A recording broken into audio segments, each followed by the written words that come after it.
Okay, so I'm with Burke Lance and his boy Stetson, and they're going to be taking us up to where Blackhawk's grave was found. And along the way, they're going to stop and show us a few other interesting things. And so, with that, man, we're going to jump on the four-wheelers and head on up there.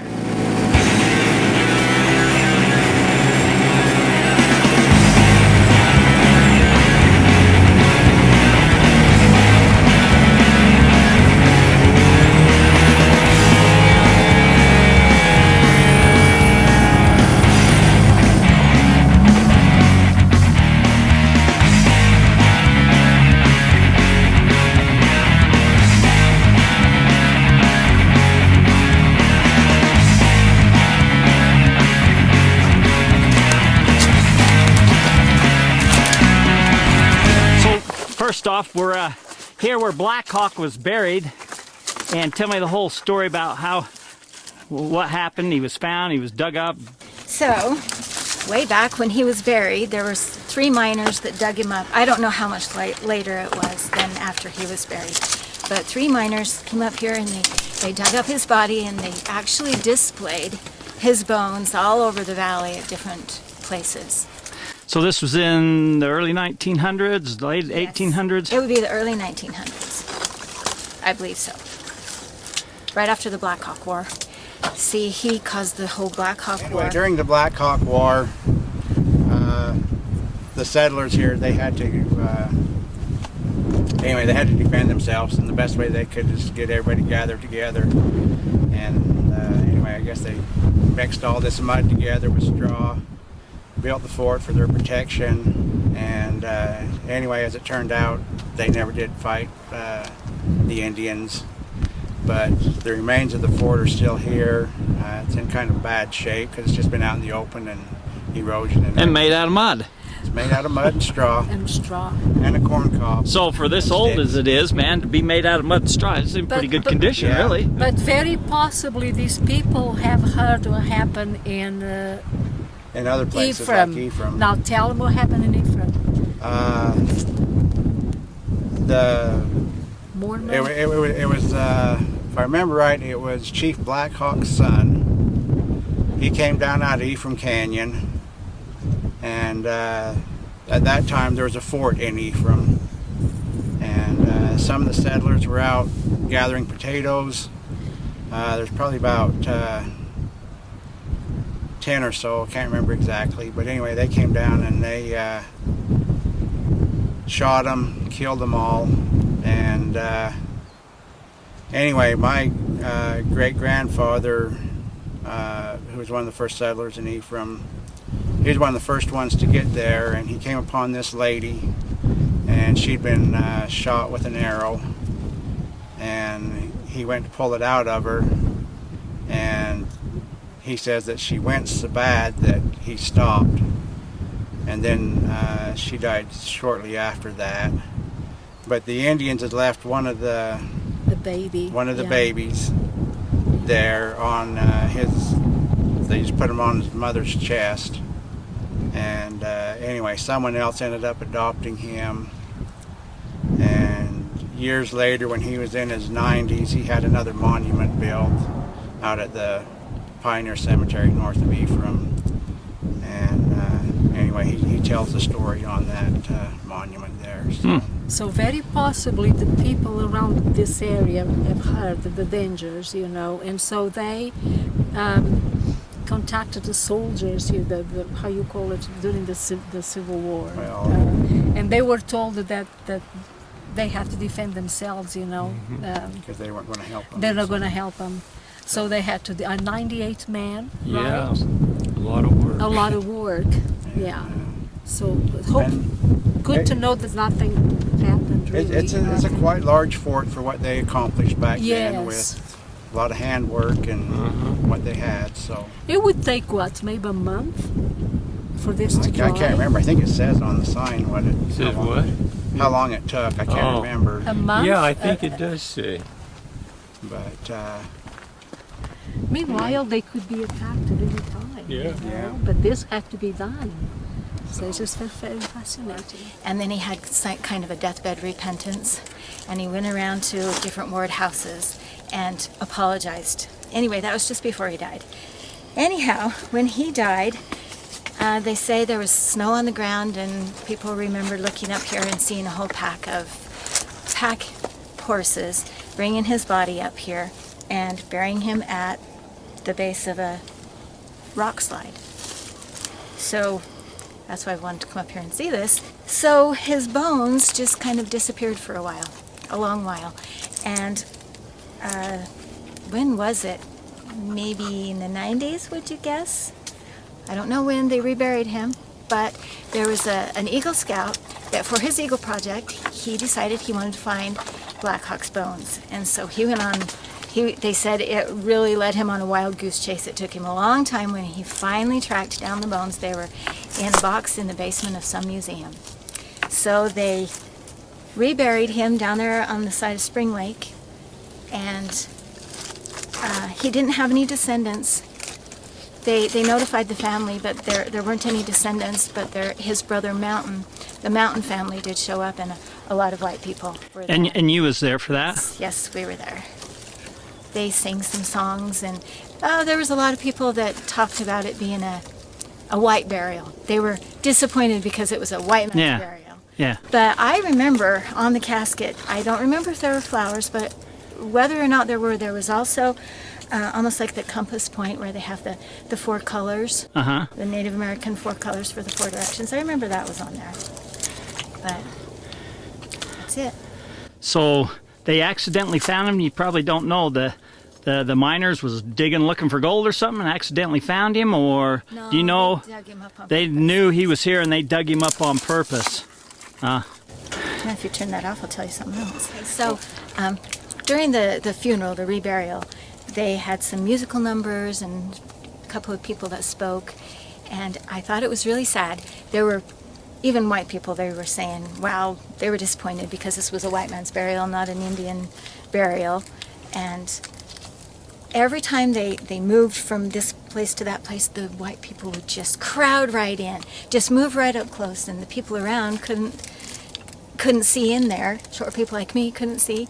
And I thought it was so disrespectful that I tried at least to hang back and let the family go in there. The family, Mountain's family, was clear in the back. They couldn't get through. They couldn't see what was going on. And I thought that was really sad. Yep, that would have been. They should have been. They should have been the ones. They should have been right up front. Right where up front. They could see. They should have been the ones honored. Like, spot for the family. Yep. And here they were. They couldn't even see what was going on most of the time. Yep, that is sad. Anyways, thank you for bringing us and showing us where this was at, because I'd always heard stories, but I never knew where it was at. Yeah. And so I think I'm getting the stories mixed up, because I was thinking that the pioneers, he buried children, they buried his children with him, his wife, his horses with him, the pioneers could. But now that I think about that, that was Walker. That was Walkera that happened to. But that's because that was what they normally did. Yeah, too. that was the way they. I thought they buried his horse with him and maybe a wife. I think that's what I heard too. I don't remember. It's been too long since I it read was about it. his wife and a horse. His favorite wife is what they said. Was that what it was? They said his favorite wife and his horse. That I remember. There's 2 different holes you see here, but if I remember right, when I was a kid, there used to be 3. Yeah. And I was at that ceremony too, but I was just a little kid. I don't know, that was back in the 90s. So I probably would have been 10, 11 years old.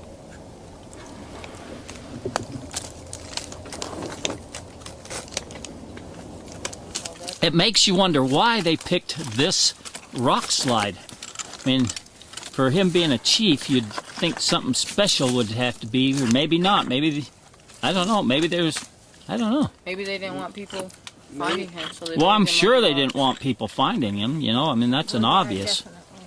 That's an obviously, but why did they pick this rock slide? Was it just because it was close? It just they knew about this and just decided this was it, or was there something special about this location? Was there a vision seen here? Was there, ancient history about here? Be interesting to know why they picked this spot. There is rumor of an Indian princess that has something to do with the syndicate. Don't remember the story exactly, but it was very interesting, and it was historical, going way back. And so this would have been a very special sacred place right here in this area. When Blackhawk died, they had a funeral procession for him. They buried him in his blue army coat, and they took him up, and it's below the syndicate and to the north of the syndicate, there was a big talus slope. And that's where it was said that he was buried. So anyway, the girls had told my grandfather about that. That'd be his sister-in-laws. So they were living on the syndicate dump, the miners, and after work, they'd go looking for Blackhawk. And they got over there and they found his grave. And they moved the rocks, and anyway, they took him out, and when they lifted him out, there must have been 4, because 3 were lifting him out, and 1 took the picture. But as they picked him up, his head came off. And so one of them had his head, and then the other 2 picked him up. But his feet were pulled up against his chest, and then he was bound. They'd bind him so his arms and his feet were pulled together. I can't bend my leg, I'd show you. Bend your leg to your chest, David. I already got it. Yeah. But that's where he was buried. And so they... Now, was he buried with his horse or a saddle? Do you remember anything about what he had? I know he had a saddle. The Indians had saddles. He had a saddle, and he had saddlebags. He had a bow and some arrows, and I think that close by was the horse was buried. But anyway, they dug him out, and they took his body down to Spanish Fork to, I think it was J.C. Penney's, and they put his body on display at J.C. Penney's, and with the stuff they found, and they put his head back down in the socket. Oh, they displayed his body there for some period of time, and there was a lot of positive and negative comments about it. So they took it up to the LDS Conference Center, to the museum up there, and they had him on display. And I remember as a kid going up, and they'd made a special display case for him. You could look into it, and it said a story about Chief Blackhawk, and it had the things they found with him, and they were all laid out, and it was pretty interesting. And he was there for years, and then it wasn't politically correct anymore. And so the church put his body in a coffin, and they packed it away and took it out of the visitor center. Now, the story I hear, and it hasn't been verified, but from what I understand, the representatives from Blackhawk's tribe came to the presidency of the church, and they wanted to know where their prophet Brigham Young was buried. Well, why do you want to know where he's buried? And the response was, so we can dig him up and put him on display like you have our chief on display. Yeah.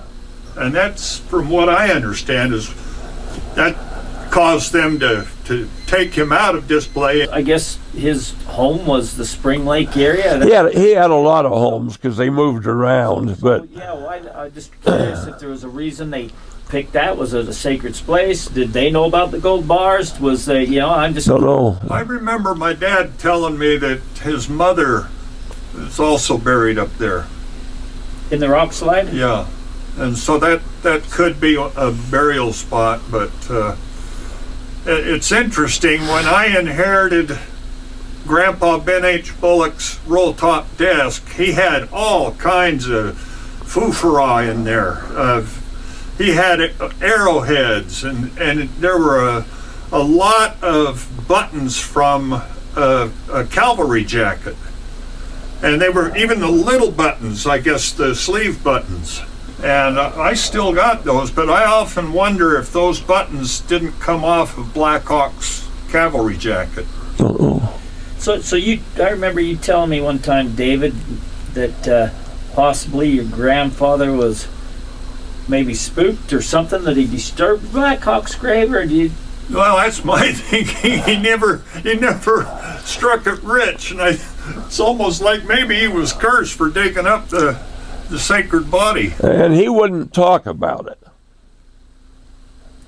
He wouldn't talk about that, and I think he'd be very happy that Blackhawk made it back home. Yeah. I think he'd So you very. think he was regretful about that? I think so. Yeah.